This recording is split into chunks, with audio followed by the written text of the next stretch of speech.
Nice to see you guys again. Thanks to you. Nice to chat with you again. Tell me just a little bit about how this band got started. I think you were doing some kind of singer-songwriter, some sort of mellower stuff, if I remember from the earlier conversation. Yeah, yep. It started out as kind of like a side project. Other songs that didn't fit the other band I had at the time. Went in to record that with all of these guys at that time. It was just whoever I kind of wanted to be a part of that process. So yeah, it did start out like that. And then it was a slow evolve over time to get it to where it is now. And when about was that? Would have been I released it in 2020, but I think I recorded it in like 2018, I think. Oh, okay. Yeah. So it's kind of sat for a while during the pandemic. Yeah. Yep. And then the songs that you guys played, I just wanted you to talk a little bit about any aspect of it, whether it was some part of learning it, some part of writing it, or something that it means to you, or the lyrics.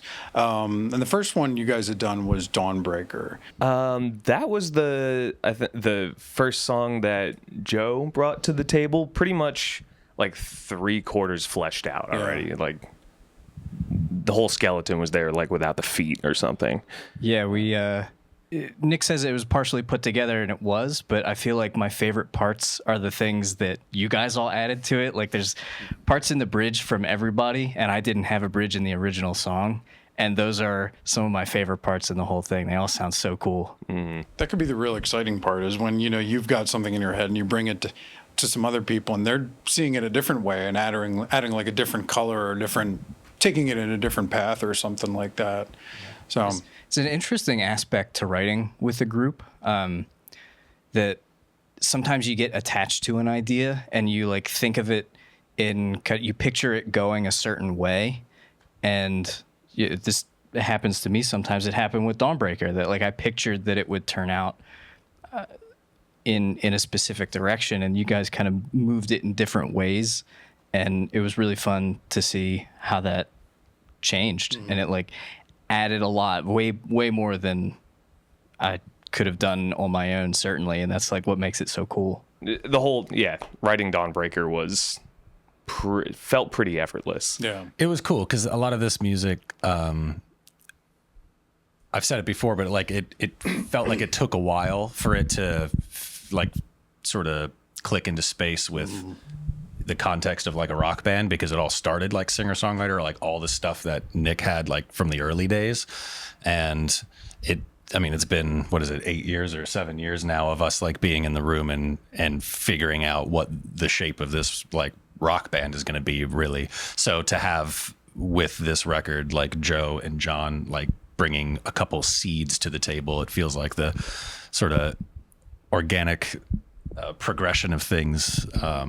And it doesn't feel, it used to feel a little weird, like trying to like make what used to be an acoustic song a 5-piece rock band song. Yeah. And it doesn't feel weird anymore. It's great. Do you feel like there was a time when the identity sort of locked in? Like it started to feel like, oh yeah, this is kind of what we're doing here. Was it I think it's still changing? Still, yeah. with what the world hasn't heard yet. Yeah. Like the new stuff is still breaking new ground in my mind. Yeah, I think it was when we put out a single like a year before we put out Dawnbreaker. Mm-hmm. And that was Apollo, and that felt like that was the first statement of like, oh, now we're really locking into what we feel is a genuine representation of what we're trying to do right now. Mm-hmm. So that was a first step. Yeah. I feel like that's also when the lineup became a little bit more solidified, because Wandering was kind of more of your solo work. The musicians that were performing in Wandering were a little bit more transient. I know I had recorded bass for your first record, and I had played a show here and there with you, but I wasn't always around. There were sometimes other bassists, there were other guitarists in the band, and right when you guys had locked in Apollo is when I had kind of officially joined the band full time. Mm-hmm. And it's been the four of us since then. Yep. So. Very cool. And then Glass Houses was the second one that you played. That one Glass Houses and Tower of Babel, which is one of the other ones off the record, are two that we pulled from the first record that I put out, Harbinger. And both of those songs are really interesting because they show that trajectory and show that what's the word I'm looking for? Adventure that the songs have gone on Sort of to the path be, or something, yeah. yeah, to be less singer-songwriter based and more of just a footing in a rock band sense. They sound less like a full band playing an acoustic song and more of just, here it is. Right. It takes a little while to like feel like a song exists outside of all of our collective heads in the room, and that's super exciting because then you start to play it with the same conviction that you would play like a cover. And then I feel like that's an important moment of just like letting go of it and respecting it for what it is. And then I feel like my job shifts at that point, where it becomes more or less like honing the shape of the thing that's already there rather than, trying to, unblur the image, which is the whole first 80% of the process, which I love. And those were two songs that definitely, they lived around for a while. Like they were teenagers by the time we got them figured out, I feel like Glass Houses is like a cornerstone of the Wandering musical family history to me. It's some of Nick's like best ever work as well. The So, keystone, if you will. Keystone. Yeah. What are some of the biggest challenges you guys deal with as musicians? And this could be just in music itself or just, balancing music and life and things like that. Like, what are some of the biggest things you deal with trying to be a musician? I think now that we're all in the middle of our 30s and still trying to, having a love of playing music is now combating with like the other aspects of life. So it's just, at least for me, having to muster up the energy to still want to do this. Yeah. It's helpful doing it with 3 people that I love, because then it does not feel like work. Yeah. It just feels like a different kind of hangout with my friends every single week. It's really remarkable, honestly, because like we very rarely cancel practice. And what happens more often is that we all get here on a Wednesday and we're like, how are you? And we're like, fuck, like it, not great, man. But we're still here and doing it. So yeah, definitely feel lucky to have found a group of people that like, we all like extract the same positives out of this. And it's like a highlight of the week, and we've certainly had some practices that are not all that productive, but generally speaking, like it can be a high point. We just feel like we got some good work done in 3 hours, and yeah, sometimes that's the only good news up until this point of the week. So yeah, I feel really thankful about that because there are certainly much cheaper and less time consuming hobbies. So there's a lot of commitment that goes into this, but it's good to be in it, especially with these guys. It's always good to have just like the creative outlet too, where not every practice is outrageously creative or productive, like Trev said, but even if we just come in and play some covers for a few hours and have a beer and catch up on life, like that is so therapeutic to the rest of your week. Yeah. So. What is the one album you take with you on the desert island? Super Unknown by Soundgarden. Oh, yeah. I would pick Rated R by Queens of the Stone Age. Oh, okay. Cool. Consistency. I would do Worlds by Porter Robinson. Oh. It's a different style, I think, than a lot of the rest of the crew, but I love electronic music, and it's one of my favorites. Nice. It's a good choice. Yeah, I think last time I had said Ram by Paul McCartney, and I think that was only because you had like already brought American Idiot, and like you had a few others that were on the top of my list, but I'll stick with that answer. It's a great record, and it's his birthday today, so happy birthday, Paul McCartney. Oh, that's right. I forgot. How old is he now? 80-something, yeah, 83 maybe? That's crazy. On your Instagram, there was mention of Boilo at some point. And I only recently became aware of Boilo, and I thought maybe someone could maybe give us a little description of what it is, where it comes from, Yeah. and what the hell happens when you drink it. Right. Yeah. Boilo is like a coal region delicacy. It is just citrus and spices, and with either a base of water, ginger ale, or orange juice. I like it with ginger ale. I've done it with orange juice. There is a different flavor. There is another ingredient. Yeah. Well, yeah. So you get all these flavors rolling, and then you get all the pulp and stuff out, and then once this simmers down to like not hot, just kind of it's warm, Tepid. tepid. Then you dump a bottle of Four Queens whiskey in. It doesn't need to be good. Actually, it's specifically that kind. Yeah. And then you just you have a cup and You wait. wait. Yeah.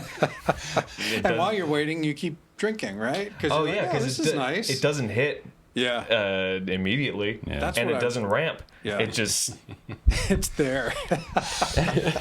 We have a Christmas party every year, and like by the time the movie starts, we watch Christmas Vacation because of course you Right. do. And by the time the movie starts, everyone's all right, and then an hour and a half later, everyone's been like sitting down and just just sculling back. And we all stand up and we're like, Yeah.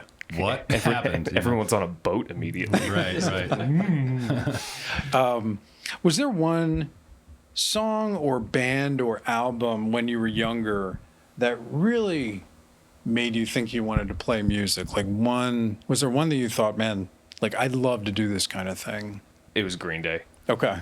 Like there were bands up to that point that I was listening to. I was like, oh, AC/DC's cool, and Skinner's cool. Mm-hmm. But like Green Day was just wow. Yeah. This locks in a little bit more. How old were you when you first listened to that? I was probably in sixth grade, Okay. which would have been, I think, the year that American Idiot came out. Mm-hmm.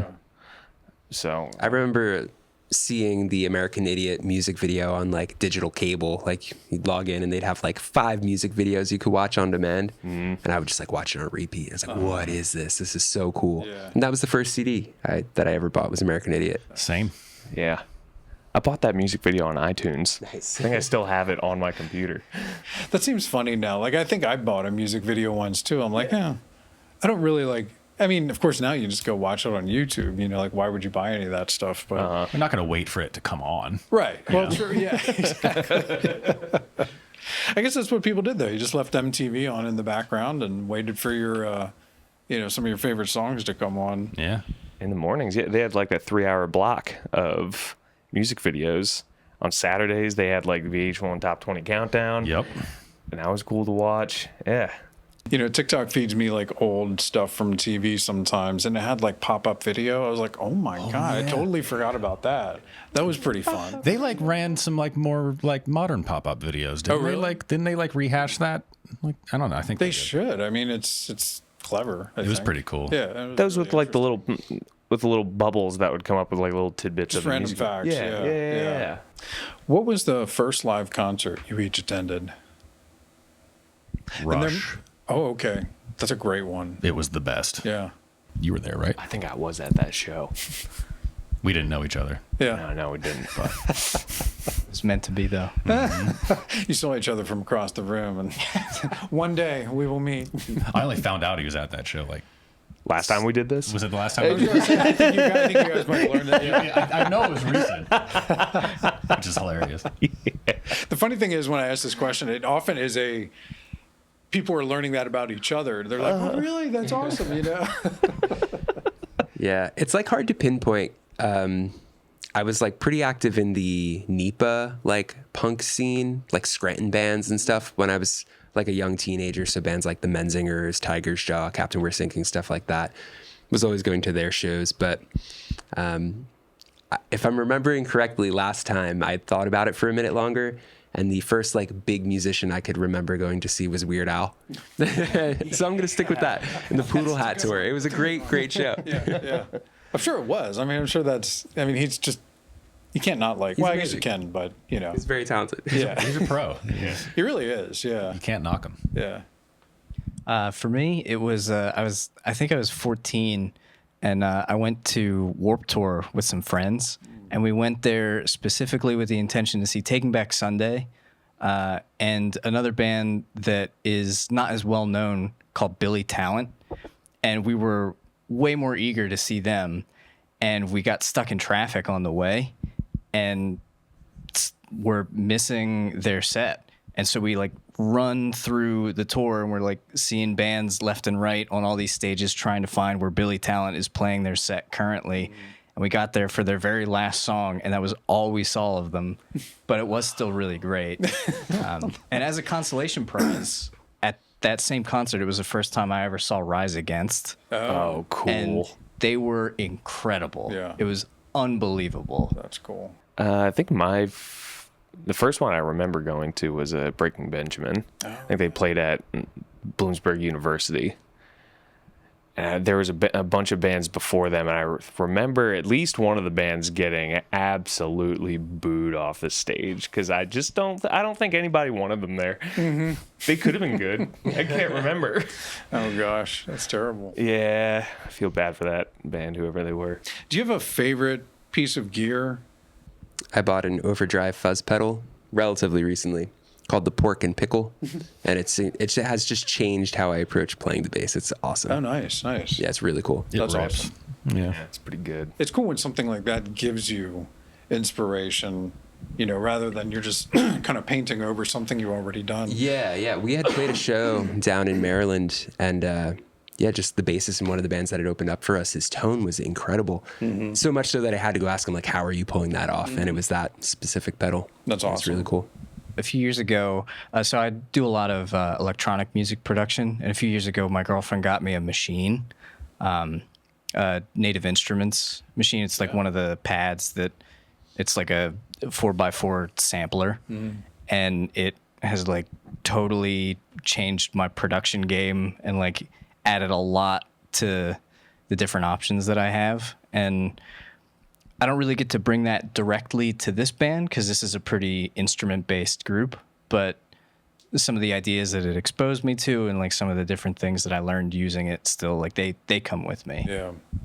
I'm really happy with the cymbals I've got at the moment. Mm-hmm. They're so freaking expensive. So when you come across like a situation that like everything's working together, you feel kind of lucky because if you're not 100% happy with it, you're not just going to like sell it for half price and then get another one. Like you're going to usually see it through. So really happy with the way that those sound at the moment. They record great.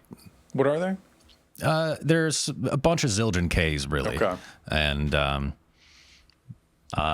it's nice to be able to play like loud music and have cymbals that aren't just like these really garbage Cantlins. glassy, clangy, Yeah. over the guitars as though you're like playing Wembley or something like that. Right.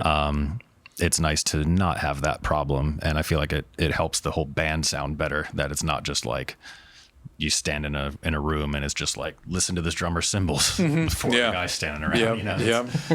Definitely feel like we struck it pretty good with the current gear sitch.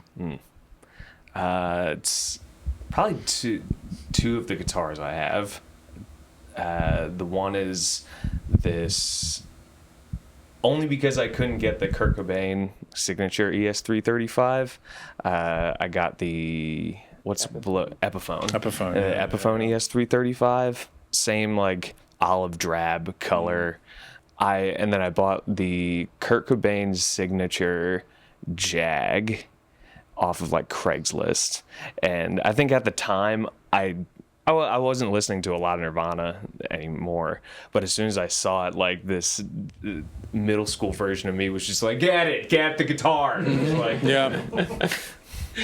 and that's, I treat that thing like it's not a signature guitar. I think as intended. Right. It's supposed to be beat around. Yeah. That's awesome. Do you guys like recording? Is that process fun? It's more fun than I think it was, because Yes. like now I know how to act better and be more prepared in the studio. I think the more prepared you are in the studio, the more fun you're gonna have, because then you can get the dumb stuff out of the way, and then you have more time to be creative with the engineer and producer in the studio. Yeah, we've had some experiences where we were sort of like underprepared, and that is an expensive mistake, and also potentially like something that you'll regret forever, you know? And so I think we had a better idea of the sort of level of preparedness that we wanted to get in there. And then also, it was a little bit of a, you know, cost no object kind of thing, where we just forced ourselves to just do whatever it took. Yeah. And it was the first time we had ever had the luxury of, having that experience, because we have all been in bands where we've got like 10 songs and we've got 3 days. Yep. And then you just got to like hammer through them, and it's just riddled with mistakes and stuff that you wish you would have done differently. So this was really nice to not have to act like that and behave like that. Yeah. Yeah, I agree. The recording process is one of my favorite parts of every component of being in a band. I think there's something to be said about really good live performances and like the energy that you get there and like the vibe in a room. But recording the music and producing it is basically making it as good as it can possibly ever get. Like, you're fine tuning every single note and putting everything in place. And sometimes we'll argue or debate the merits of, should we put a breath there, or should we put an extra quarter note snare ghost note here? Like tiny details. But ultimately, once we talk all that stuff through and arrive somewhere, we all end up feeling like, yeah, that's exactly where that needed to go. And like that part of the process that's my favorite bit. Well, it's nice. I mean, it's when you have that kind of time and you put that effort in it, like you do have a record that you hear new things on the 20th listen. And that's only time can achieve that, I think. And it was definitely just like knocked one off the bucket list, being able to record a record like this one.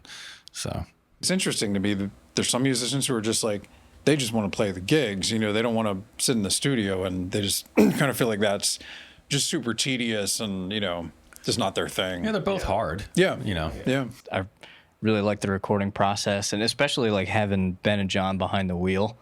Just felt like we were in good hands. It was a good time. Like you guys said already, we weren't under the gun, so we got to really like chat about stuff and try and make things as good as they could possibly be in a way that we all felt good about, and just love that part. And it just blooms. Well, thank you guys very much for letting us come to your studio this time and doing this interview. Thank you very much. Thank you for coming down. Yeah.